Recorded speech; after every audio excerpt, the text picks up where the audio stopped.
What's up, everybody? I'm back with another NASCAR Diecast review. This is the third and final one from the Antiquing Haul. And this is one that I did not expect to find at all. It was a really, really good price. I could not pass it up. It's an iconic paint scheme. Let me just show it off here. That's right, baby. The Mac Tonight car. The original Mac Tonight car. Bill Elliott ran this bad boy. And you're thinking, holy shit, look at this box. It's big as my head. Bigger than my head. Like 5 of them in there? What are you doing?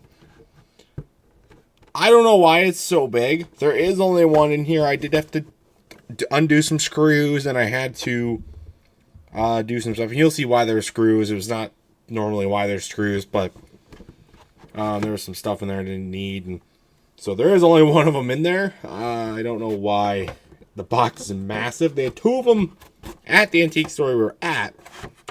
One of them had the normal size die-cast boxes, like the ones you usually see for 124 die-cast. Looked like that, but that one was $20. This thing right here was $16. So $4 cheaper, and this is a much higher quality. I mean, you can look at what's gotten it. Right there. Okay? All that shit. $16. Like, how do you pass that up? I don't know how you pass that up. But you can also read this on the back. This is a synopsis of the Mac Tonight campaign. You don't know what that was? It was a McDonald's ad campaign, considered one of, if not the best ad campaigns of all time. So of course Bill Elliott had to do a throwback to it. Back tonight. Jamie McMurray would do a throwback to this guy in 2016. Same look and everything, just on the Ganassi 1 instead of the 94 car for Bill Elliott. That's a paint scheme that are really hard to find, by the way. Anyway, I'm ready to crack this sucker open. Show you guys what's inside. So, it opens a little different too. You got to open it like this to get it open.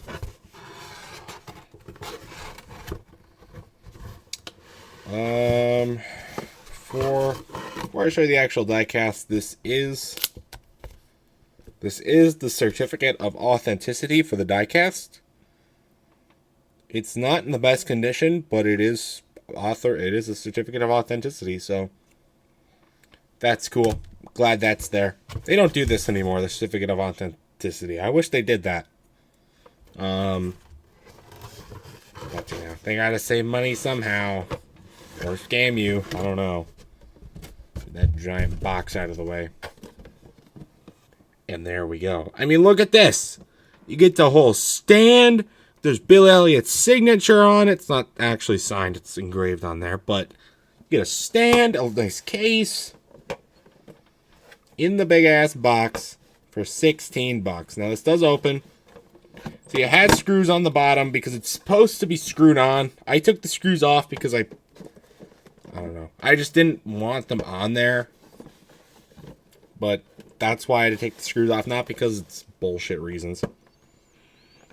And thankfully, this case is... I'm going to take the case off. It's a little hard to get off, but not really hard, which is good. So we'll take the stand off as well. And there's the stand. It's got just the Revell logo on it, Bill Elliott. Where the screws are supposed to go. It's a nice stand. I'm definitely keeping that. But we're focused on this guy right here, the Mac Tonight car. Look at that. I wasn't alive when the Mac Tonight's ad campaign ran, or also when this car ran, which was 1997, by the way. I think it ran it at Darlington. Could be wrong. Could be wrong. You could have ran it somewhere else. I don't know. Do the wheels do turn. They only turn really one way. They're a little stiff. I don't really need them to turn. Shows that they're high quality when they turn, though. Hood opens. You got the Ford and thing under the Mac Tonight. Enjoy Coca-Cola. Another Coca-Cola. I had a Reese's logo on the back. That's pretty cool. Super 8 Motels in the font. Shows you the sign of the times. And the inside chassis, I mean, you can take a look on the bottom as well. All red. I don't know why that's the case, but it's a cool little added feature. The 94 looks really good. All awesome stuff here. A lot of sponsors on the side. You don't see that anymore. Of course, the Thunderbird. Speaking of Thunderbird, they did have a lot of good 1/64 paint schemes as well. Alan Kowicki, a lot of Terry Labonte stuff. Dale Earnhardt, more Jeff Gordon stuff. I don't collect the 1/64s anymore. I only collect the 1/24s, but oh well. Trunk doesn't open, neither do the roof flaps. It's from 1997. What do you expect? It's good enough that the hood opens for me.